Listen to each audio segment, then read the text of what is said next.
Nu labas visiems, dar kartą tą pačią dieną, kur buvo anas Kawasakis, tai pabaigiau, užsikroviau šitą Versys 650. Čia metų, 20 metų, man atrodo, sakė. Kompiuteris čia po sėdinė randasi, čia kompas senesnio tipo, ne Euro 5, čia dar yra Euro 4 kompas, matau.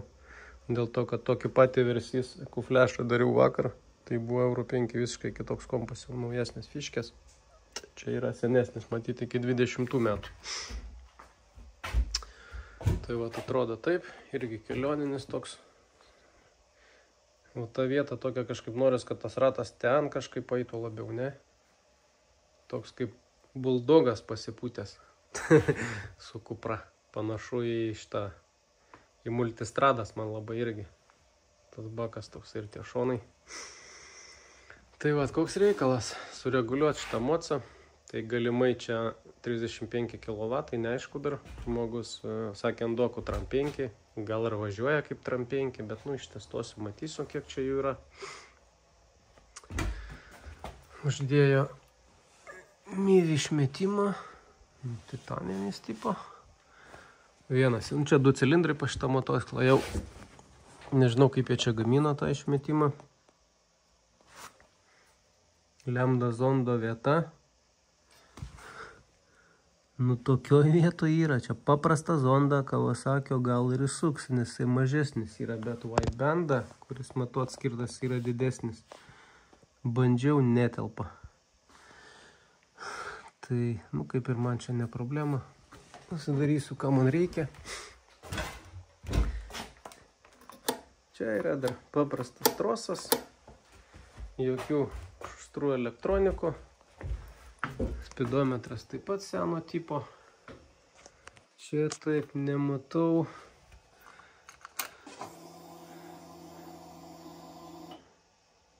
Nematau čia jokių režimų kažkokių. Tai čia vienas turbūt režimas galios. Tai ką reikalas sureguliuoti pilnai. Žodžiu, pagal išmetimą. Tai kadangi čia 20 metų, tai tikėtina, kad THCO matuos jam ir matuoja. Tai patarimas žmogui buvo nusipirkti Lambda zondo apgaviką, jisai įdėjo pats. Tai koks principas? Nuperkat apgaviką, įsidedat, būtina mocą sureguliuoti, perreguliuoti turiu omeny. Varom, tarkim, ant stendo, sureguliuoju su apgaviku, kad mocas važiuotų kaip įmanoma geriau, kaip įmanoma švelniau, prie mažų gazo padėčių, ten prie kruizinimų, nu, žodžiu, kad būtų malonu vairuoti. O kai varo technikinė, nu, zondas dabar 100 žmogus išėmė, tai jam reikės atgal įsukti zondą. Kai varo technikinė, ištraukia tą donglą vadinamą apgaviką, pajungia zondą atgal ir zondas vėl pradeda daryti korekcijas, tai yra atiminėti kūrą iki Lambda 1, ekologijų normų, ten ribų ir visų kitų dalykų. Taip jūs praeina technikinė, praėję techą, vėl atjungiat zondą, pajungiat tą apgaviką ir vėl turit tą tuningą, kuris yra pilnai padarytas. Nereikia nieko papildomai ten perreguliuoti, adaptuoti, žodžiu, ir taip toliau. Tai vat, ką matuosiu, žiūrėsim, ką iš čia turi. Nu jau čia techa nepraeisis tokiais, gali būti ramus. Kas čia dar pas jį išnavarotų? Shifterio nėra. Nu toks seniukas dar čia, seniukas, ABS-ą. ABS-ą turi. Čia daugiau kažkokių navarotų nematau nieko. Tai va, nu, toks reikalas, žodžiu. Reguliuosim ir žiūrėsim, ką čia iš jo galima išgauti. Jeigu Tram 5 kW, nu, tai aišku, žmogui pasijaus tas visas dalykas smarkiai. Tokio andyno nesudaręs toko, neturėčiau su ko palyginti. Ta prasme, koks tas prieaugis galėtų būti nuo stoko. Tai vat, žiūrėsim.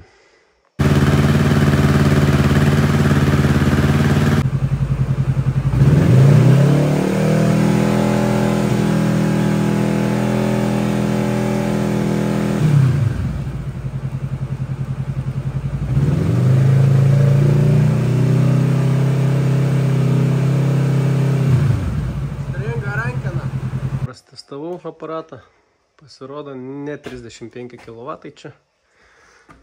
Parodė jisai 61 arklio galią. Tai kompiuteris toks senas, kaip ir sakiau, randasi šičia po sėdinę.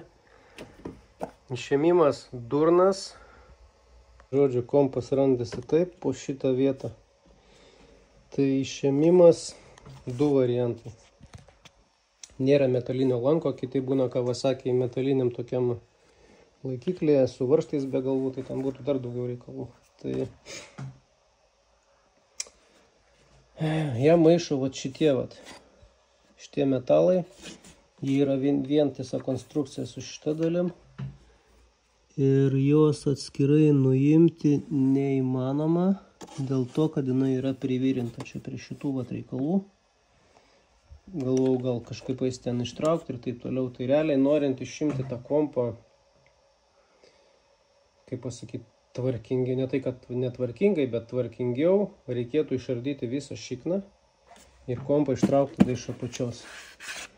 Čia jokių dangtelių nieko nėra, pilnai visą šikną reikėtų išardyti, nes maišo išstumti neleidžia paversti kompą į viršų šitie metalai, įstumti priekį neleidžia šitie plastikai, tai vienintelis variantas, lengviausias, šitos dvi ausis, nežinau, kam jos skirtos realiai. Siemat tokį įrankį, jeigu kas norės kompą flešinimui siūsti. Arba kokias nors rimtesnės replės. Čia toks paminkštinimas yra, čia kažką galite pasidėti, kokį skuduriuką. Taip iki galo paimat ir tiesiog užlenkėte viršų, kad jisai atsiremtų šitas vietas ir to liufto pilnai užteks. Nu, biškį reiks paprievartauti, bet pilnai užteks ištraukti kompą be visos sėdinės šiknos to sardymo. Tai einu, žiūrėsiu, kas per programą vidu ir bandysiu modifikuoti. Ką galiu pasakyti, stokas nėra labai blogas, kai kur biškį per riebų, bet kituose diapazonuose iš gamyklos afigenai padaryta. Bent jau tokioj konfiguracijai, kokia dabar pasyvat yra. Tarkim, užsidėjo tokį išmetimą, kuras sutampa.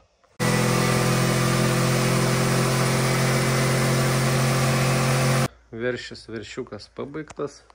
Kažkokių niuansų sudėtingų nieko neišlindo čia reguliuojant. Viskas gana greitai, sklandžiai praėjo su šituo mocu. Tai mapusiai daug neturi, kadangi čia 2 cilindrai. Žodžiu, toks, primityvi dar sistema, realiai Euro 4. Tai, kaip pasakyti, nėra labai sudėtinga čia jį padaryti iš principo teisingai. Kai žinai visus niuansus variklio. Žodžiu, tai toliau, turbūt prieš tai nesakiau, išmetimas yra su DB killeriu. Čia ir dar kažkoks ten, sakė, DB killeris vidu yra. Sakau, reguliuojam, ta prasme, tiesų pilnai. Sakė, per garsiai dirba, tai, žodžiu, reguliavimas tokioj konfiguracijai. Manau, jeigu ten yra 2 DB killeriai net kažkokie, tai, kaip minimum 2 arklio galės, o gal net ir kokias 3, jisai, manau, turėtų nukirst. Bet čia tik tai spėjimas. Dažniausiai būna tokie skaičiai, kažkokių kardinalių tenai pasikeitimų galiai nebūna išėmus DB killerį. Bet turėkite omeny, jeigu mocas sureguliuotas ant DB killerio, mišinys būna vienas, išėmus DB killerius mišinys jisai pakinta ne kažkur ten labai smarkiai į dausas, kad būtų pavojinga ir tą pusę, bet jisai vis tiek pakinta. Tai kaip taisyklė dažniausiai su DB killeriu sureguliuoji, tarkim, ir jį išėmus po to mocas nulėsėja, ta prasme, pasidaro lėsesnis mišinys, kas nėra gerai, bet neišmatavo sunku pasakyti, ant kiek jis nulėsėja. Jeigu sureguliavom viską pilnai su, šitą prasme, išimtais DB killeriais, su viskuo, ir po to sugalvoju juos įdėti ir važinėti su jais, nes jam per garsiai ir taip toliau. Tai mišinys pasikeičia į priešingą pusę, jisai pasidaro per riebus mišinys. Ir automatiškai, tos galios skirtumas jisai, kaip pasakyti, biški bus. Tai, daugiau, kaip ir čia iš techninės pusės nėra ką pasakot. Apie tą nei variklį nieko čia nėra, jokių kažkokių šustrų technologijų, kaip ir sakiau. Šildomas rankenos, tik tai technologija, kurios stringa. Savotiškas autopilotas, biški pasukat ir paleidžiat ir ir jūs laiko važiuojant, bet reguliuojant užknisą kiekvieną kartą reikia iki galo užvirtinėti. Tai ką, skaičiai įdomus, ant max galios nesitikėjau tokio rezultato iš tikro, tokiam konfigė, ant žemų gazo padėčių tikėjausi, programą pažiūrėjus matosi, mocas yra visiškai nepribotas praktiškai, turime nei maksimalų galingumą, nei nuo žemų, tai šitas mocas turi tokią sistemą, gazas trosas vienas sklendė ir yra antrinės sklendės, tai nėra pribota visiškai. Tai einam turbūt prie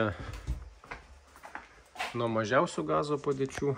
Čia keliavimas, kruizinimas, moco, kaip pasakyt, švelnumas tas, ane? Nu, čia dasidėjo, tarkim, 3 arkliai, kuriuos jūs, manau, vis tiek turėtumėt pajust. 3 arkliai, įsivaizduokit, labai žmonės įsivaizduoja klandingai, 3-5 arkliai nieko nereiškia. Nu, patikėkit, jie reiškia, yra motorolerių, pas kurios yra 3 ar 5 arkliai. Nu, tai jie važiuoja, vis tiek iki 50 užgazuoja, ta trauka yra, tai ant tokio svorio dadėjus 5 arklius, turėkit omeny tikrai pajusit. Tai vat, su mišiniu gamykliniu, vat kokia situacija buvo. Nu, aišku, euro 4, bet jis vis tiek. Čia su įdėtu lambda apgaviku. Dažnai būna įdėdė lambda apgaviką, jis priešingai padaro labai riebiai, bet pa šitą mocą taip nebuvo. Kai kuriuose zonose viskas sutapo labai neblogai, bet žemose gazo padėtyse jisai, kaip pasakyti, neužriebino, tiesiog panaikino tą klaidą. Tai, bet nu, dabar viskas yra sureguliuota su juo, tai vat, idealiai dabar pastatyta mocas tikrai turėtų ant kelio, nežinau, žymiai švelniau važiuoti. Tai tiesa dar įjungiau tą diesel cut funkciją, kai jūs paleidžiat gazą arba atsukat mažai, jisai taip, nu, netaip joja. Purkštukai pilnai neužsidaro paleidimo gazo metu ir tas gazo sušvelnėjimas pereina tokį lengvesnį variantą. Tai ventiliatoriaus temperatūrą pažeminau dar, limiterius biškį nukėliau ten proto ribose. Tai vat, nu, toliau apie kūrą.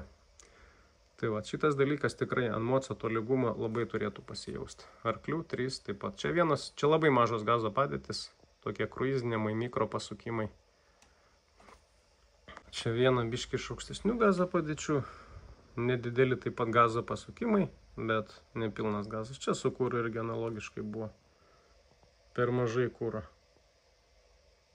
Praktiškai per visą. Tai dabar viskas tarp linijų, normos ribose pastatyta. Galios kaip ir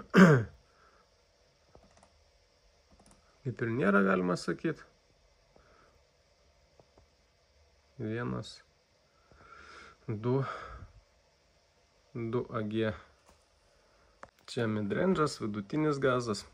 Dasidėjo irgi taip pat per visą diapazoną. 3 arkliai.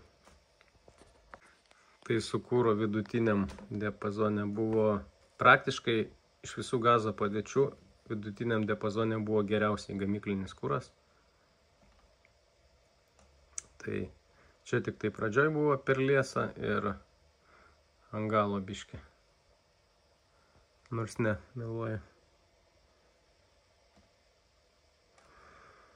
Tik tai pradžioj vidutinis, kaip pasakyti, diapazonas, viskas buvo labai normos ribose. Retai pas kurį mocą tai būna. Esu matęs pas Suzuki kažkokį. Esu daręs irgi 6P, man atrodo. Tai iš gamyklos ten, kur atrodo besuk, visur idealiai kūras padarytas. Nors ir mocas ten iš apynaujų, euro 5 lyg tai buvo, bet kūras taip padarytas, atrodo, kad ten būtų kažkur vandino sureguliuota. Tai čia prieaugių kaip ir nėra šitam diapazone. Tai yra viena iš aukštesnių gazo padėčių.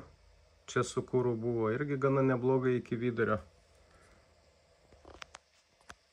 Nuo kokių, taip čia pažymėsim gal, stokas. Nuo kokių 4000 iki 7500, nu galima sakyti, labai gerai buvo.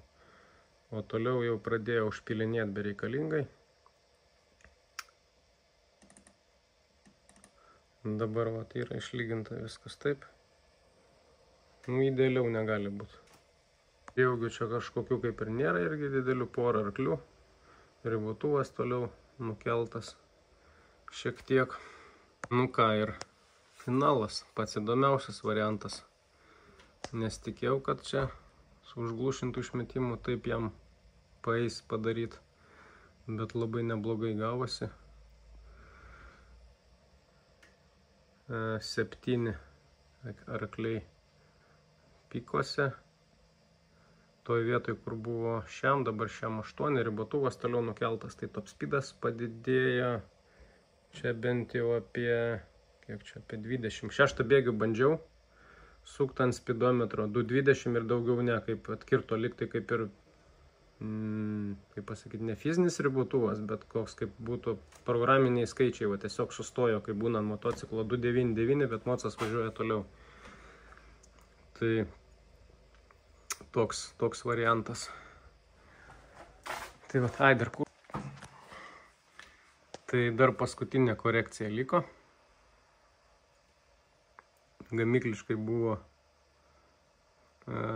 pradžioj per liesą, o į galą užpilinėjo nuo 7000 per daug kūro. O šitam diapazone labai idealiai viskas buvo padaryta gamykliškai. Nu, taurimenį su lambda zondo apgaviku ir tokiu išmetimu dabar kaip yra. Tai bandžiau ir mažiau, ir daugiau kūro, daugiau arklių ten išpešti nepavyko. Tiesa, pavyko, bet žymiai daugiau nuliesinus. Kai ėtėm ir dar daugiau kūro, tai buvo daugiau ant 2 arklių, bet jau ta riba ten, sakyčiau, nebuvo saugi. Ilguoju perspektyvui tai geriau 2 arkliais mažiau, bet kad varikliui būtų saugu. Tai va čia dar keletą procentų reikia užmesti, padarysiu paskutinę korekciją. Ir bus viskas, galima atidavinėti. Tai va, kas turi tokį aparatą, dabar žinosit, ką galima su sportiniu išmetimu, kaip pasakyti, bet su DB killeriu turėti. Būtent tokiu metų motociklui. Euro 5 nežinau, vienas žmogus man ten, kur ekoflešą dariau. Iš pradžių norėjo atvaryti emociją, bet jis iš Latvijos. Tai kažkas jam ten nepavyko. Tai jis man atsiuntė kompą, aš jam padariau ekoflešą, bet aišku rezultatas ne tas pats ekoflešo reguliavimo ant stendo čia vienareikšmiškai. Tokio pačio rezultato pasiekti, nebus įmanoma. Čia tik tai jo vietoj praradimas. Yra, kad jam nepavyko atvažiuoti susireguliuoti taip. Bet jisai taip norėjo, žodžiu, tai nesmė. Tai ką dar kartelį čia prasuksiu, paklausysit, kaip jisai čia dirba ir bus tiek žinių šiam kartui. Tai ką, viso, paka visiems.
Darai? Darai, sakau, padla tu Vilnių, kurva, kekši!